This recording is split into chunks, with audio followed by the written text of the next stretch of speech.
Function and organization. Introduction to the brokerage function. A real estate brokerage is not just an office where agents work.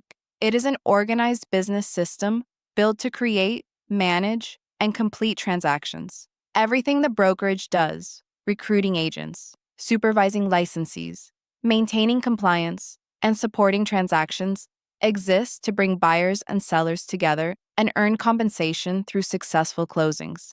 This connects directly to previous chapters where you studied agency, fiduciary duties, and listing agreements.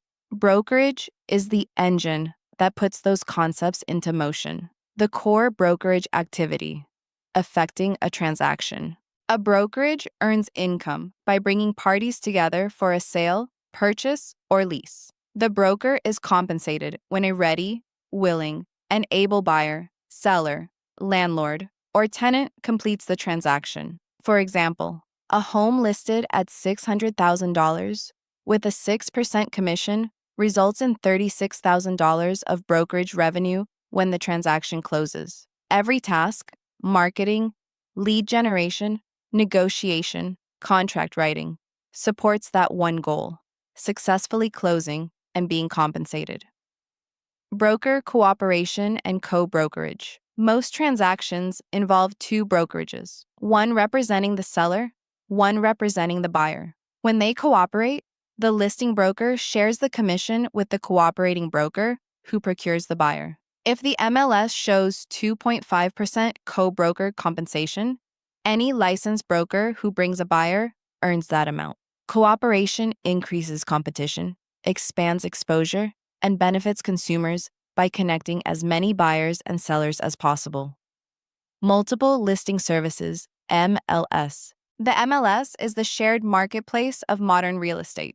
When a listing enters the MLS, thousands of licensed users gain instant access, and the data syndicates to major consumer sites like Zillow or Realtor.com. This exposure shortens market time and increases competitive pricing. MLS membership also ensures clarity about compensation, disclosure, and agency representation. Critical skills in brokerage. To succeed, a brokerage must master 4 skills: obtaining listings, marketing listings, facilitating closings, and managing market data. For example, a Chandler broker must know active inventory levels, days on market, and price per square foot trends to advise clients accurately. These skills expand the broker's value and create client confidence. Brokerage versus personal activity. A real estate license is required only when representing others for compensation. Buying or selling your own properties, even multiple flips, does not require a license as long as you are not representing the public or advertising yourself as a broker. Business entities that may operate a brokerage. Brokerages can be structured as sole proprietorships, corporations, partnerships, or LLCs. Nonprofits and REITs may own property but may not act as brokerages. Each structure affects liability, taxes, licensing, and management. For example, a general partnership exposes all partners to liability, while a corporation limits liability to the business entity. Types of brokerage organizations. Brokerages may operate independently or under a franchise model. Independent firms maintain full brand control. Franchise firms, such as Realty One Group or Coldwell Banker, offer national branding, training systems, and marketing tools. Additional specialization occurs by property type, residential, commercial, industrial, by client type, buyers only, tenants only, or by niche, luxury, land, new homes. Trade organizations, only members of the National Association of Realtors, may use the title Realtor. Membership provides ethics training, professional standards, and MLS access. Broker-salesperson relationship, introduction to internal brokerage relationships. Every action a salesperson performs, listing properties, writing contracts, negotiating, legally flows through the employing broker. The broker holds the license authority. The agent works under that authority. Therefore, a strong broker-salesperson relationship is essential for compliance and professionalism. Legal relationship and authority flow. A salesperson represents clients only as an agent of the broker. The broker is the legal agent. The salesperson is a subagent. A salesperson may not accept compensation directly from clients, may not bind clients to contracts, and must route all funds and documents through the broker. Employment classifications. Salespersons may be independent contractors or employees. Independent contractors control how they work but must follow license law and brokerage policy. Employees may have schedules or set procedures. Regardless of classification, the broker must supervise all real estate activity. Salesperson responsibilities to the broker. Salespersons must maintain licensure, follow policies, uphold ethics, prospect for business, protect the brokerage's reputation, service listings professionally, obey fiduciary duties, and complete compliance tasks. For example, a salesperson must ensure all contracts and disclosures are submitted promptly for broker review. Broker responsibilities to the salesperson. The broker must provide supervision, office systems, training, compliance oversight, and fair compensation. The broker must also maintain trust accounts properly, review contracts, and ensure each agent operates within legal boundaries. Commission splits and compensation. Independent contractors typically receive a portion of the commission collected by the brokerage. Splits vary 50-50, 70-30, 80-20, or 90-10, based on experience, production, and the support provided by the broker. A salesperson who brings both the buyer and seller may earn portions of both sides of the commission. Operating a real estate brokerage. Introduction to real-world brokerage operations. Running a brokerage means turning theory into daily practice. Obtaining listings, managing risk, supervising agents, handling trust funds, complying with advertising laws, and delivering excellent service. Obtaining listings. Create predictable income because they bind the seller to the brokerage through a written employment agreement. A solid listing pipeline relies on prospecting, mailers, door knocking, social media, sphere outreach, and referrals. Listings give the brokerage control over marketing and compensation. Pricing property accurately. Agents must present realistic pricing based on comps, adjust for differences, and explain market conditions. For example, photos of comparable sales help sellers understand why an updated model down the street sold higher than their unrenovated property. Overpricing hurts sellers and increases market time. The listing presentation. A strong presentation includes a pre-listing package, market research, a pricing strategy, marketing plan, and clear discussion of expectations and timelines.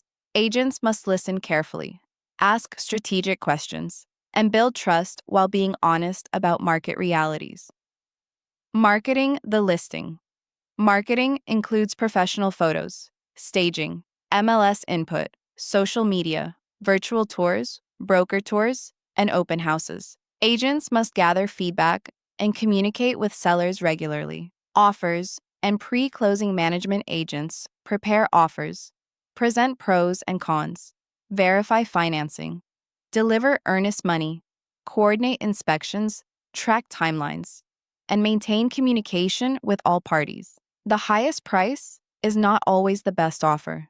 Financing strength, contingencies, and timelines matter. Trust accounts, commingling, and conversion brokers must separate trust funds from operational funds. Commingling occurs when trust funds mix with brokerage funds. Conversion occurs when client funds are misused for business or personal expenses. Both can cause license suspension or revocation. Information management brokerages must maintain property data, client files, market research, lead systems, and transaction records. Organized data enhances professionalism and competitive advantage. Advertising and communication. Compliance advertising must identify the employing broker clearly and must not mislead. Agents must disclose owner/agent when selling their own property. Calls must follow TCPA do not call rules, and emails must comply with canned spam by including an unsubscribe feature and accurate header information. Antitrust laws: brokers may not fix prices, allocate markets, or engage in tie-in agreements. For example, agreeing with another brokerage to always charge 6% is illegal price fixing. Violations can lead to treble damages and criminal penalties. Business brokerage. What business brokerage is?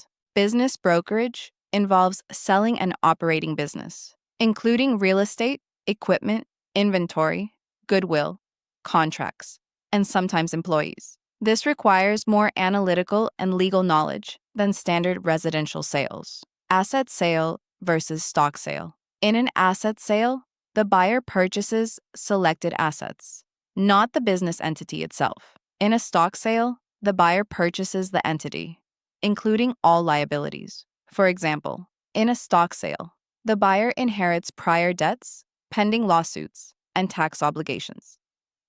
Financial statements. Business brokers must read income statements and balance sheets. They must identify actual net profit versus owner benefit income. For example, if the owner pays themselves above market salary, a buyer may adjust the profit calculations. Goodwill and business value. Goodwill reflects reputation, customer relationships, and the premium above asset value. If a business's assets are valued at $80,000, but the buyer pays $120,000, then $40,000 is goodwill. Pricing a business valuation considers net profits, risk, asset value, goodwill, industry comparables, and market conditions. Owners often overvalue their business due to emotional attachment. Regulatory background. Business brokerage touches real estate law, securities law, the Uniform Commercial Code, and sometimes the Bulk Sales Act. Brokers must know when to refer clients to attorneys and accountants. Comparison to securities. Brokerage firms. Full-service securities firms provide investment advice, planning, and personalized service. Discount firms provide lower-cost trade execution. Online brokers offer self-managed trading with low or no fees. Syndications and securities. When real estate becomes a security, a syndication pools investor money to purchase large projects. When passive investors expect profits from someone else's management, the investment becomes a security under federal law. Roles in a syndication. The syndicator manages the project. Investors contribute capital as passive partners. Most syndications use a limited partnership or manager-managed LLC. Federal Securities Acts of 1933 and 1934. The 1933 Act regulates initial securities offerings and requires full disclosure through a prospectus. The 1934 Act governs secondary trading and created the SEC. The Maloney Act of 1938 allowed industry self-regulation through NASD, now FINRA. Rule 144. Rule 144 governs resales of restricted or controlled securities. It places dollar, timing, and volume limits on sales to prevent abuse. Section 11. Liability. If a prospectus contains material misstatements or omissions, issuers can be held liable, even without fraudulent intent. DPP. Direct Participation Program. Licensing. Series 22 and Series 39 licenses allow representatives and principals to sell syndication securities. A real estate license alone is not enough. Prospectus and disclosure. A syndication prospectus must disclose risks, income projections, financing, sponsor experience, and exit strategies. Exemptions. Intrastate and private offering. Rule 147 intrastate offerings must meet 80% tests for revenues, assets, and use of proceeds, and must sell only to in-state residents. Private offerings are limited to a small number of investors and no general advertising. Blue sky laws. Each state has its own securities laws. In Arizona, syndicators must coordinate with the Arizona Corporation Commission. Review summary, full chapter. This chapter expanded your understanding of brokerage from simple representation to full business operations, internal relationships, advanced transactions, and securities law. You learned how brokerages organize themselves, how brokers supervise agents, how listings drive income, and how sound pricing and marketing lead to successful closings. You studied trust fund management, advertising rules, antitrust laws, and the heavy supervision responsibilities brokers hold. You learned how business brokerage requires deeper financial and legal skills, and how syndications create securities that fall under federal and state regulation. You now see how brokerage touches agency law, contract law, business law, finance, taxation, and securities regulation, all working together inside a modern real estate brokerage. Discussion: why are listings the most dependable income source for a brokerage? Because a listing is a written employment contract guaranteeing compensation when the property sells, while buyers may purchase through another agent unless an exclusive agreement exists. Why must all funds and contracts flow through the broker instead of the salesperson? Because the broker holds the legal agency relationship with the client and is responsible for trust accounts, supervision, and compliance. Why does business brokerage require more advanced skills than residential sales? Because the broker must understand financial statements, valuation, goodwill, liability, and transaction structures, such as asset versus stock sales. Why are syndications treated as securities? Because passive investors expect profits from the syndicator's efforts, meeting the legal definition of a security under federal law. Closing remarks. Chapter 13 ties together agency law, contract law, marketing, financial analysis, compliance, and securities regulation into one comprehensive view of brokerage practice. By mastering these concepts, you gain the ability to operate, manage, or even own a real estate brokerage, and to recognize when a transaction crosses into advanced business or securities territory. This chapter prepares you for leadership, supervision, and higher-level decision-making in real estate.